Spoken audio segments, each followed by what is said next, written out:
aduh kok tenaganya kurang nih, kok volumenya nggak bisa linear nih. Misalnya volume linear tuh dalam artian volume harus kenceng dulu baru suaranya bagus. Untuk satu kesatuan musik itu ya fundamental ada di bass, vokal dan treble itu harus ada harmonisasinya gitu loh. Jadi kayak mulai dari speaker, Betul. DSP, amplifier, subwoofer. Betul, kalau kita dengar musik nggak ada bass kan pasti kosong nih, iya kan?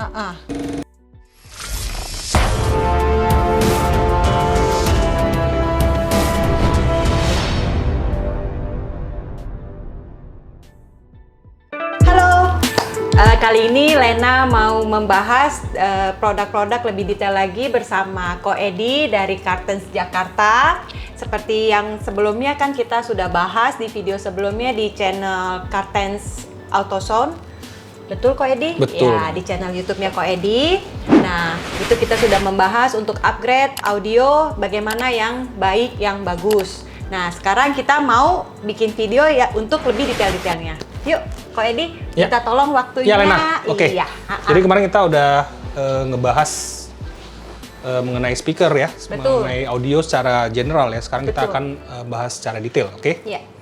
Kemarin kita udah bahas tentang speaker, tentang amplifier, subwoofer, DSP ya Ko Edi. Jadi sekarang kita mau jelasin, kok kita jadinya sekarang. Bener dong kita bener. Mau minta waktunya Ko Edi lagi buat jelasin lebih detail tentang produk-produk ini.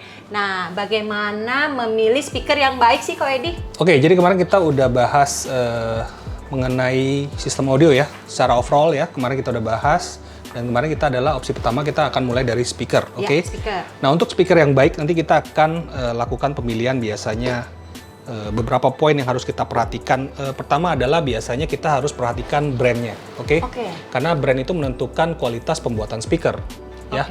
Jadi kita banyak ada brand-brand seperti ini, Ground Zero ini, dan kita biasanya setelah brand itu bisa dipercaya, ya, biasanya dia akan memberikan produk yang terbaik. Dan seperti Ground Zero ini kita juga bisa lihat bahan-bahan pembuatannya, misalnya mulai dari tweeter, ya, mid-range, terus atau soft dome mid-range, atau mid-bass woofer ya, mulai dari hingga subwoofer, biasanya dia menggunakan quality bahan yang baik, misalnya rangkanya udah menggunakan die-cast, magnetnya neodymium, bahannya menggunakan aluminium atau paper atau macam-macam ya, surroundnya juga dibuat dengan rapi, kelihatan lah, jadi fisik speaker pun kelihatan, jadi pembuatan yang bagus itu bisa kelihatan dari speakernya. Jadi dari bahannya aja udah bisa ya, kalau kita mau lihat secara kasat mata misalnya, sebelum kita tes bunyi misalnya ya, kita lihat dulu fisiknya, pembuatan speakernya, karena kelihatan speaker kadang-kadang lemnya aja berantakan gitu ya, nah itu udah pasti menentukan kualitas barangnya juga aja udah nggak oke gitu, apalagi nanti kita tes bunyi ya, jadi kita harus lihat fisiknya dulu, oke? Nah setelah itu nanti kita yang harus kita dengarkan itu, yang kita harus tes itu adalah suaranya. Ya, karena speaker itu nanti kita kan dengerin terus ya, speakernya suaranya gimana, terus bagaimana kualitas treble-nya, bagaimana kualitas vokalnya, bagaimana kualitas bass-nya ya, itu nanti kita harus dengarkan dulu. Jadi selain lihat bentuk fisiknya, kita juga harus dengarkan kualitas suaranya. Ya, jadi makanya kalau untuk pemilihan speaker lebih baik ke workshop yang punya demonya. Jadi kita bisa tesin langsung ya suara demo, suara speakernya seperti apa. Karena yang kita beli itu kan adalah suara ya. Betul. Pertama, yang kedua itu adalah suara. Oke, selanjutnya saya mau nanya nih Ko. Ya. Buat apa sih passive crossover ya Ko? Oke, passive crossover itu biasanya datang dengan komponen speakernya ya. Ada sistem speaker two-ways yang seperti tadi kita bahas adalah misalnya two-ways ini seperti ini ya. Jadi ada tweeter, ada mid-bass ya, terus two-ways. Jadi ada dua komponen. Ada dua komponen, jadi kenapa kita bilang two-ways ya, karena ada dua komponen. Kalau misalnya ditambah satu lagi berarti jadi three-ways, oke? Sorry, aku boleh bantu. Bisa. Three-ways ya, 1, 2, 3, jadi ada 3 komponen yang kita gunakan. Jadi ada perbedaan antara two-ways dan three-ways ya Ko? Iya, ya. Pasif ini biasanya datang satu set dengan komponen speakernya ya. Dan ini fungsinya kan masing-masing komponen ini bisa dilihat ukurannya berbeda ya. Iya. Ada yang 1,5, ada yang 3,5, ada yang 6,5, dan ini fungsinya beda-beda. Ini tweeter berfungsi untuk memproduksi frekuensi tinggi, oke? Ini biasanya di area mid range, vokal dan lain-lain, dan ini di area mid bass. Fungsi crossover ini adalah pembagi filter ya. Jadi kalau misalnya kita nggak ada ini nanti akan keluar bass suaranya. Jadi fungsinya adalah ini memfilter. Jadi tujuannya pertama adalah menjaga biar komponennya tidak rusak. Kedua adalah pembagi secara frekuensi. Nah, itu tugasnya crossover. Oke. Tapi kalau misalnya two ways gitu perlu kok crossover? Semua pakai. Jadi ada speaker two ways, speaker three ways, four ways pun semua harus menggunakan crossover pasif ya. Jadi itu adalah filter untuk pembagi kinerja masing-masing komponen ya. Jadi ini nanti akan dibagi filternya frekuensi hanya frekuensi treble, ini frekuensi mid range, ini frekuensi bass. Jadi suara speakernya juga ngeblend bagus dan itu juga menjaga produknya biar nggak rusak. Oh, oke kok. Nah, pertanyaan selanjutnya aku mau nanya kok, kegunaan dari DSP. DSP.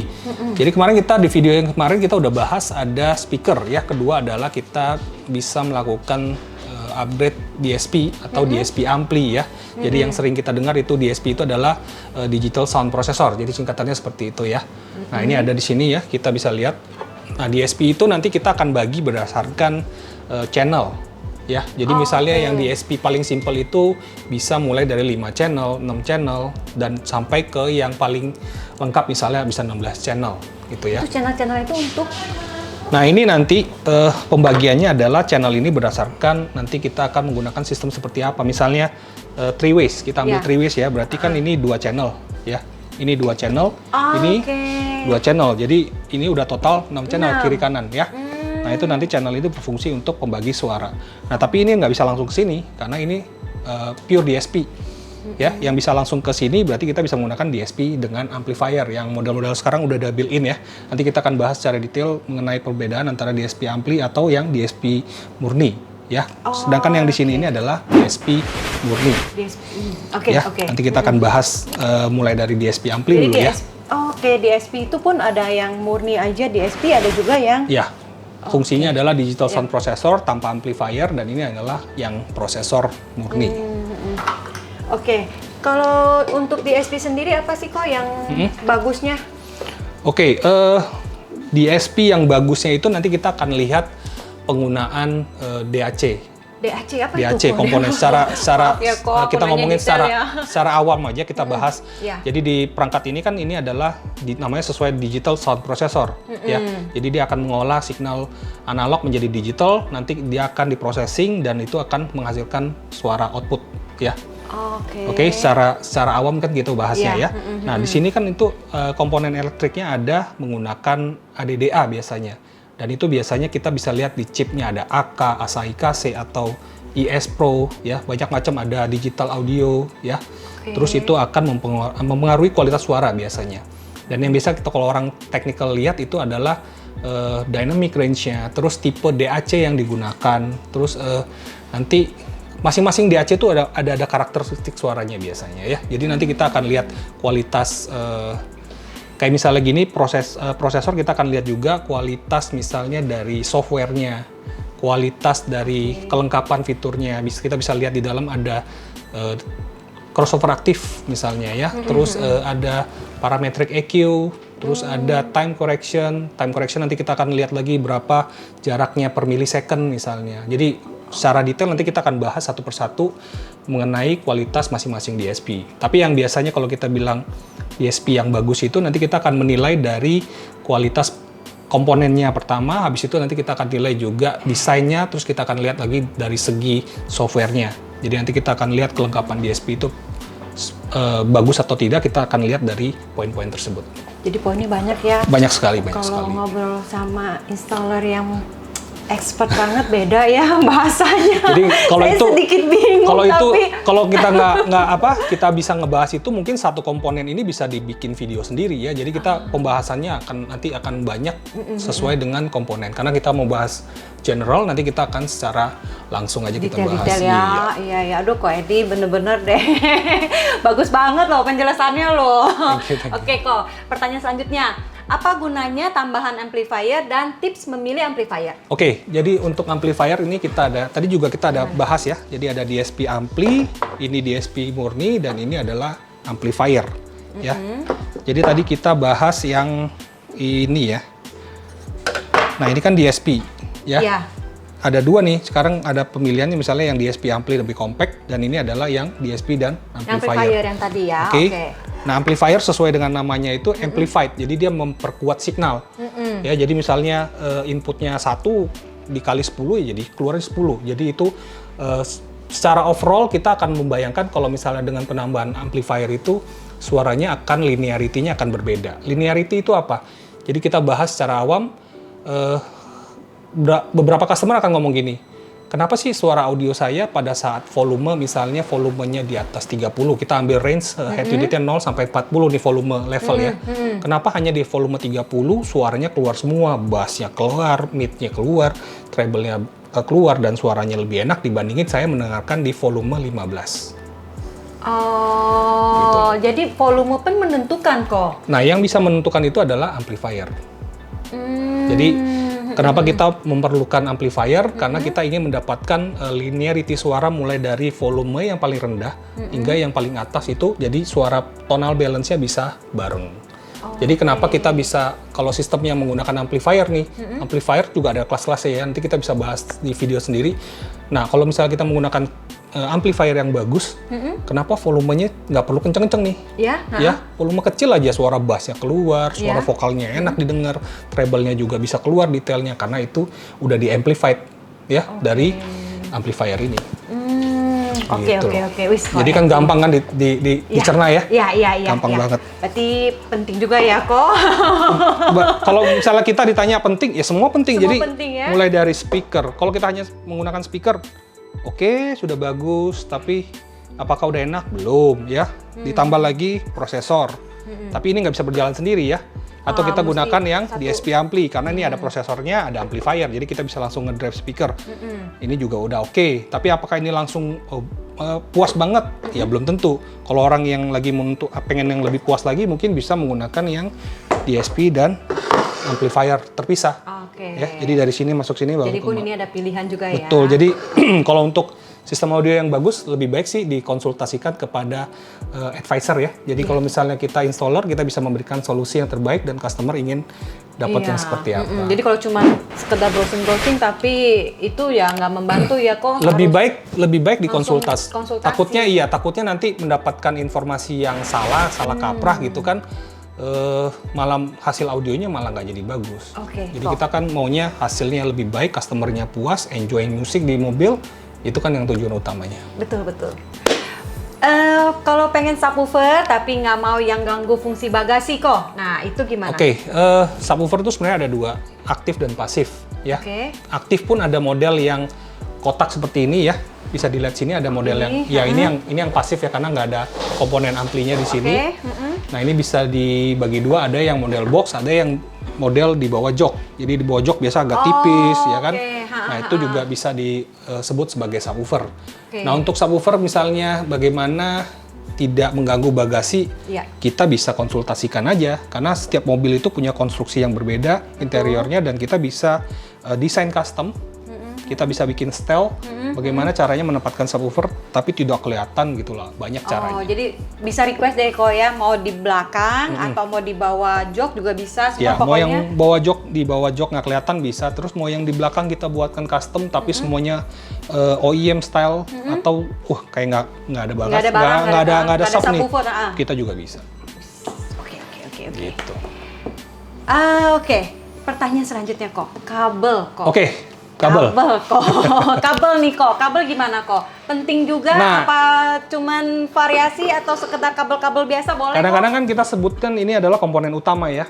Nah, untuk ini agar bisa bunyi ya kita butuh kabel sebagai penghubungnya. Ya, jadi ini nggak akan bunyi kalau misalnya kita nggak sambung dengan kabel speaker ke sini. Ya, ini juga nggak akan bunyi kalau misalnya kita nggak pakai kabel RCA dari head unit misalnya. Jadi kabel itu bagi saya juga cukup penting, dan saran saya untuk kabel sesuaikan dengan budget, misalnya sesuaikan dengan komponen.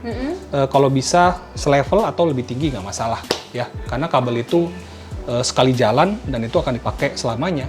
Gitu. Jadi kalau misalnya udah komponennya udah bagus, semuanya bagus, harus didukung dengan kabelnya juga. Betul. Jadi kalau misalnya mampir-mampir lah ke workshop misalnya ya, di Karten ini kita punya banyak, misalnya kayak harmonik ini punya banyak tipe, mulai dari acapella, interlude, concerto, directly, sampai yang mungkin dari harganya 200.000 sampai yang jutaan kabelnya kan. Nah, kenapa kabel itu harganya bisa sampai jutaan ya? Mungkin karena bahannya juga ya, bisa mungkin bahannya silver, OCC atau AFC, kan itu mempengaruhi kualitas suara. Jadi itu macam-macam juga. Dan kabel itu sangat penting gitu. gitu. Detail banget ya Ko Edi ya, bener-bener deh aku kayaknya tuh impress gitu loh kok. Baru kayaknya pengalaman tuh, oh ternyata selama ini saya taunya cuman kalau audio itu ya udah cuman ganti speaker, subwoofer itu yang umum-umum aja. Ternyata enggak ya, di balik itu semua ada yang harus dilengkapi ya. Kok saling. Jadi kalau kayak gini bangun sistem audio ini kayak kita ngelatih penyanyi misalnya. Penyanyi mulai dari amatir hingga sampai dia profesional, kenapa bisa nyanyinya bagus? Ya itu pengaruhnya masing-masing komponen ini seperti itu jadinya. Ya, jadi kalau misalnya penyanyi baru mulai ya mungkin kita kayak ganti speaker, ya kan? Nah, mulai training lagi, olah vokal lagi, mungkin kita seperti menambahkan prosesor, tambah lagi amplifier. Terus kenapa dia bisa jadi kayak seriosa gitu, power gede? Itu efek dari power amplifier. Jadi gampang kita neranginnya. Betul. Ya, nanti orang bisa nyanyi sampai gayanya kayak konser gitu, powernya bagus, nafasnya kayak nggak habis-habis. Itu dari overall system. Bisa dari amplifier yang bagus, kabel yang bagus, power supply yang bagus. Jadi ya ini kayak kita ngebangun seorang penyanyi aja gitu loh. Iya. Jadi kita tergantung deh ya kita mau tingkatnya sampai mana ya kok. Betul. Kalau kita mau tingkat yang maksimal ya udah berarti semua ini ya. Kalau misalnya kalau dibilang speaker mahal suaranya bagus, ya harus didukung dengan sistem yang bagus gitu. Benar. Nanti ada perbedaan lagi antara harga level speaker yang di low level misalnya. Karena ya mungkin bahannya murah, kualitasnya suaranya ya biasa misalnya gitu. Tapi dibandingin standar pasti akan jauh lebih bagus. Oke, benar-benar. Terima kasih banyak loh Ko Edi penjelasannya Ko Edi. Aduh aku bener-bener kebantu banget. Terima kasih ya Ko Edi waktunya. Terima kasih. Makasih teman-teman semua yang ngikutin video kita sampai dengan akhir ini. Sampai jumpa di video selanjutnya. Terima kasih.